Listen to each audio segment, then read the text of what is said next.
Hi there! If you are tuning into this podcast, it means one of two things. Either you have no clue about managing your finances or you want to take them to the next level. Either way, we've got you covered.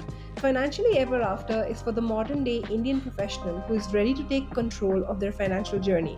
So let's start building your financial future one episode at a time. Welcome to Financially Ever After. Hi, everyone. Welcome to another episode. Tonight, we're diving into the topic financial planning for your child. I'm Medha, and I'm joined with my co founder, Ankit. For those of you who are joining us for the first time, we are the founders of Wealth Up. At Wealth Up, we're passionate about helping you achieve your financial goals. And today, we're talking about a topic that I think a lot of parents do think about, do worry about. So, hi, Ankit. Hi Medha, how are you? I'm good. How are you? Doing well, thanks. Hi everyone. Okay, so let's dive right into it. Ankit, why is it so crucial that parents start thinking about financial planning for their child? And I guess, especially thinking of it separately from themselves, right? Like, as in separate financial goals. Sure. See, when it comes to kids, first of all, kids are expensive. Sorry to say this, but that is the truth. Everything is becoming so expensive, and I mean, people who already have a child, they would know that the expenses related to kids start not after they are born, but once you have conceived. Many a times it starts when you start planning a kid. So be aware, because everything is costing more. When you after you have conceived, the doctor visit, tests, scans, and whatnot, then the delivery, and after the child is born, there are so many things you need to take care of.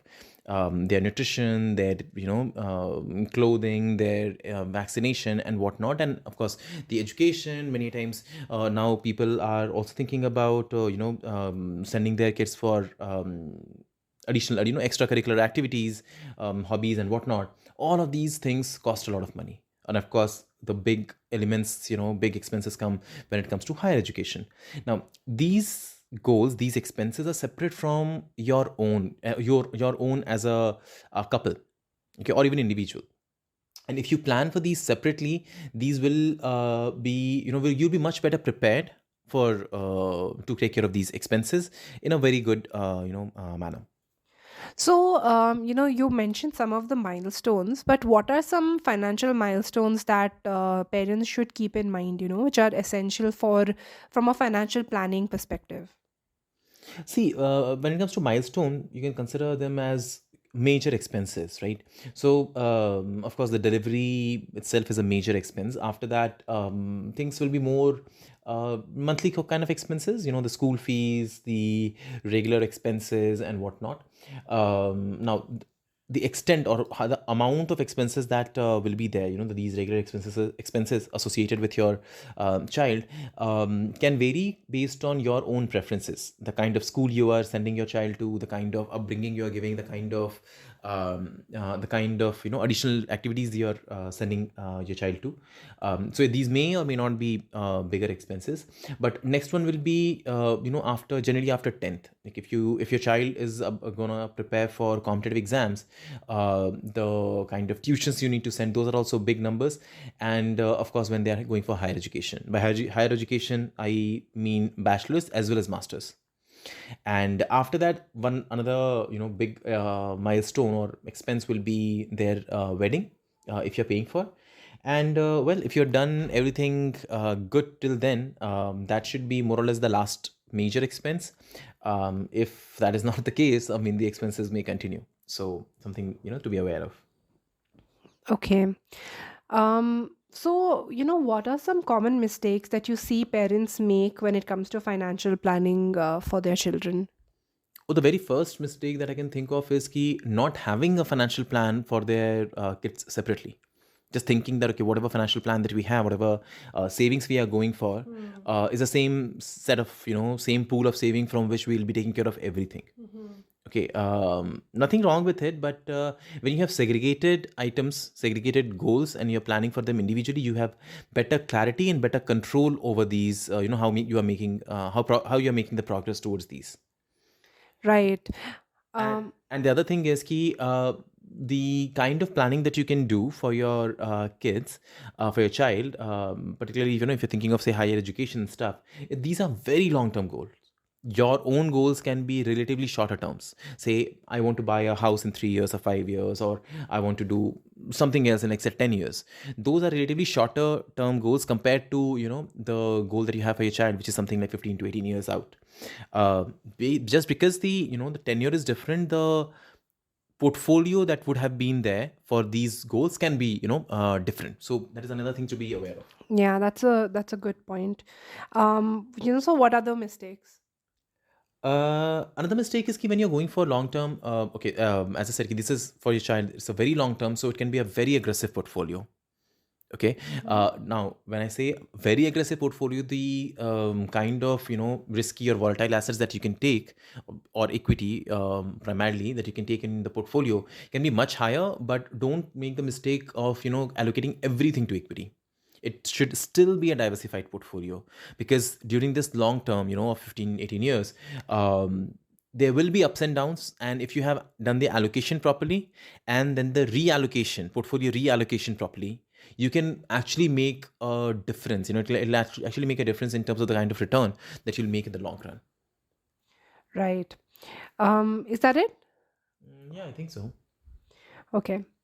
So, any sort of practical tips and advice for parents on how to actually start planning this, right? So, let's say that I get very inspired by this conversation, and I have a daughter. She's about to turn 2 soon.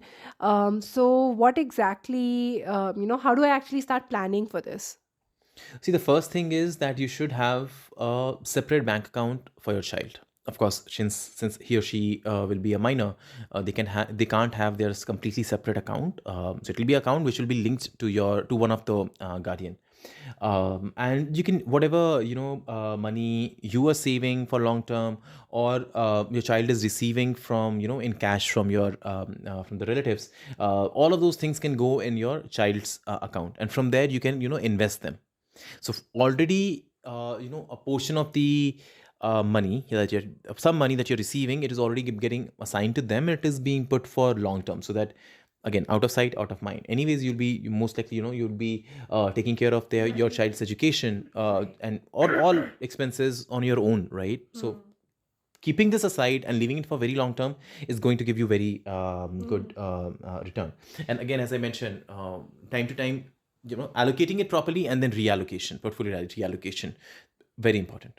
Right. So actually, that reminds me that for my daughter's first birthday, and of course, because I'm part of Wealth Up, my parents wanted to gift her something, and then I said, instead of buying her a toy, just give us that money and we'll put it in a long-term portfolio. So we actually ended up buying mutual fund units for. Oh, that's awesome.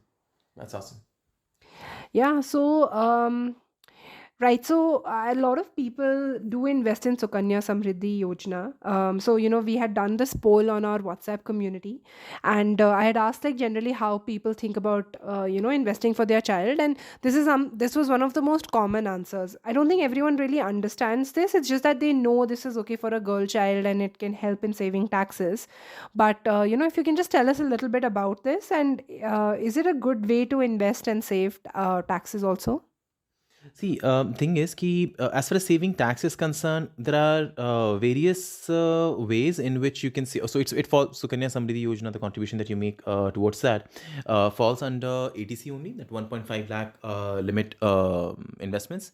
And there's so many options that you don't specifically need to choose Sukanya Samriddhi Yojana for tax saving. Okay.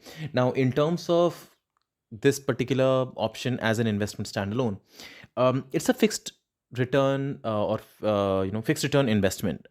As of now, the interest rate is 8% on this. Now, this number is also announced every year, and as the interest rate comes down in the country, the interest that you're getting on these will also come down. If you are a very low risk investor, you can choose to do this, but just be aware, by the way, this is only relevant if you have a girl child. If you have a boy, if you have a son, you can't use this one. But if you're a low, as I mentioned, if you're a low risk investor, you can choose to do that. Don't think it from the perspective of tax saving, because there are other avenues, better avenues where you can invest in ATC and make better returns. Okay. Another thing that is very common in Indians, especially, is that, again, particularly for a girl child, parents from a very early age will start buying jewelry, and it's not a form of investment, but it's also something that they want to gift the child. And, it's part of something that is very like deeply rooted in our culture as well.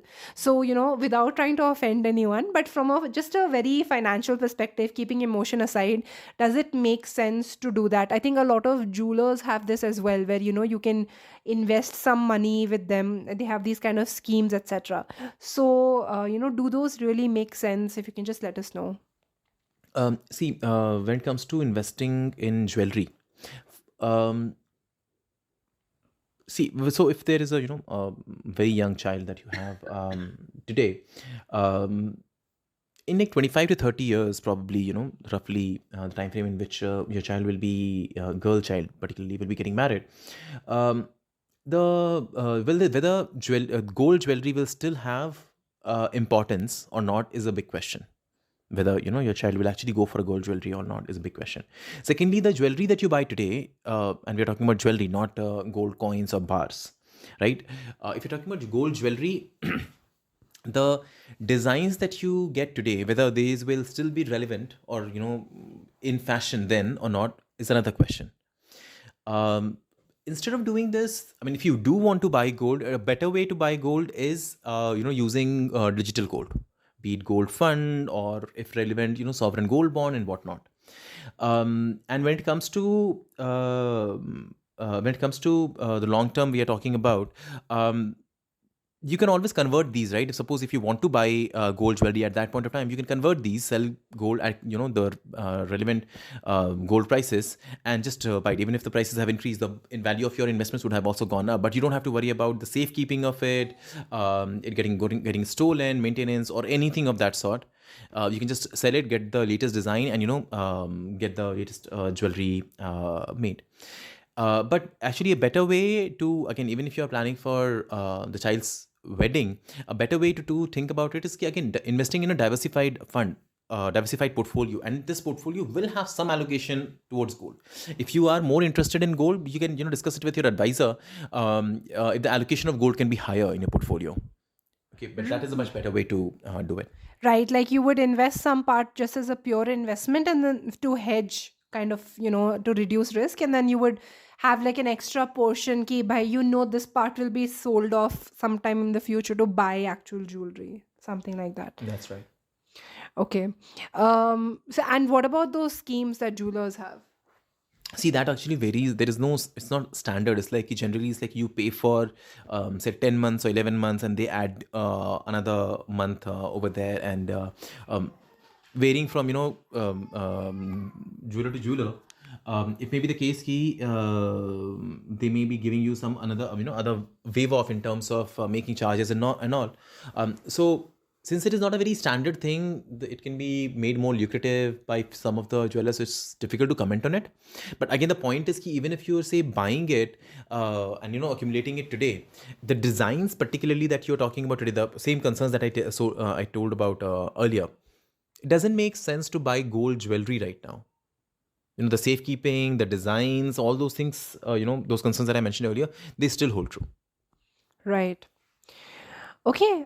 So, how do you design portfolios for your clients? So, like, at Wealth Up, of course, we have clients who are parents, young parents, as well as, like young couples who are thinking of becoming parents as well.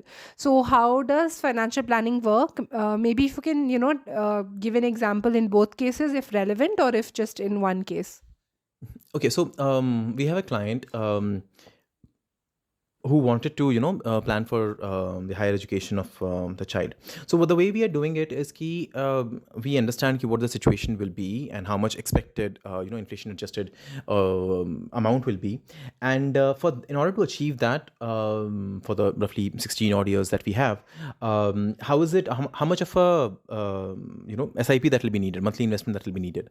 So we decided on that, and then based on, of course, it's going to be a very aggressive portfolio, so we did the allocation and found out, okay, so how much money we should be going in which fund. This is specifically for their child's education.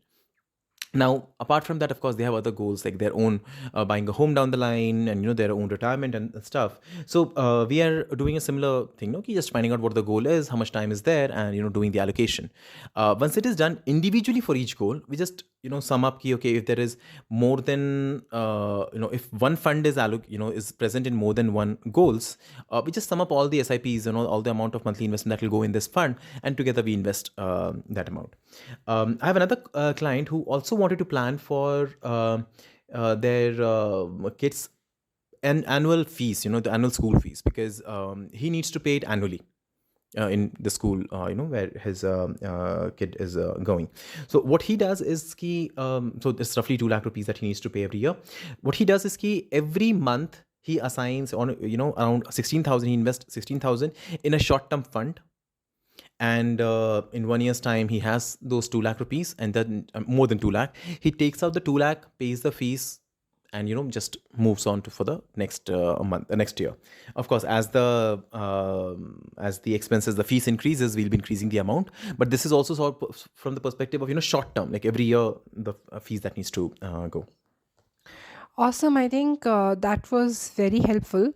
So, if I had to quickly summarize, and if I understand correctly, as parents, what we need to do is firstly, we need to understand like what the financial goals are, which means, okay, if my daughter is 2 today, what are those key milestones, identifying them, figuring out what is the amount of money that will be needed, and then, figuring out a combination of funds that will help me achieve that goal, and of course, rebalancing along the way. That's right. As far as the rebalancing is concerned, this is something that we have said multiple times. A lot of the people, a lot of advisors out there suggest that you should rebalance your portfolio every 6 months or 1 year, which is more of a time-based rebalancing. We believe in a market-based rebalancing, because in 6 months it may just have been the case that the market went up and down and came to similar level what it was 6 months back. But if you took it on time based, there is no change that you need to make.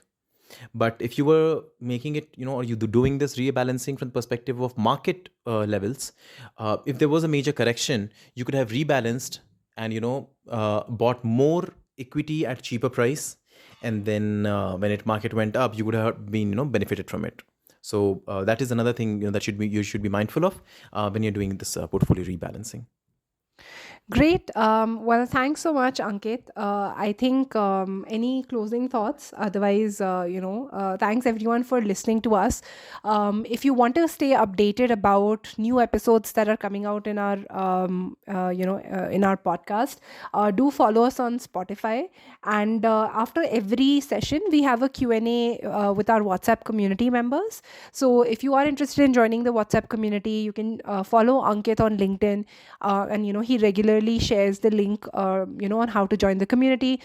It is an invite only community, which means that we do vet all of the members before they can join. The reason is to ensure a very high quality group of people. It's called the Financial Freedom Circle. Essentially, all the people that are part of the community are committed towards becoming financially free, and we are just there as their support and providing them guidance and being able to do that.